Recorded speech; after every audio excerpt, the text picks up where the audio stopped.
তো দর্শক বন্ধুরা, আজ আপনাদের আমি দেখাবো টেলিস্কোপিক 7 ফুট থেকে 12 ফুট পর্যন্ত ফায়ারফক্স রড।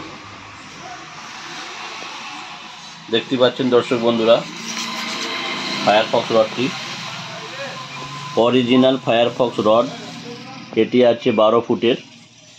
তো দেখতে পাচ্ছেন এটা আছে 10 ফুটের, 10 ফুটের আছে এটা। তো দর্শক বন্ধুরা, যারা এখনও আলিশা ফিশিং হাউস ইউটিউব চ্যানেলটি সাবস্ক্রাইব করেননি, তারা সকলে আমার ইউটিউব চ্যানেলটি সাবস্ক্রাইব করে দেবেন এবং চ্যানেলটি শেয়ার করে দেবেন। তো দর্শক বন্ধুরা, আমি আপনাদের রডটি দেখাচ্ছি 10 ফুটের ফায়ারফক্স অরিজিনাল রড। এটা আপনাদের স্যাম্পেল হিসেবে দেখাচ্ছি দর্শক বন্ধুরা। তো দেখতে পাচ্ছেন লাইট ওয়েটের রড, 10 ফুট একদম, কোয়ালিটি খুব ভালো, সবাইয়ের কাছে পরিচিত রড এটা একটা। তো কারোর যদি প্রয়োজন হয় অবশ্যই পাইকারি যোগাযোগ করতে পারেন Alisha fishing house, Kuinan Dantpur, Hooghly, West Bengal. এবং ধন্যবাদ সকলকে।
Thank you.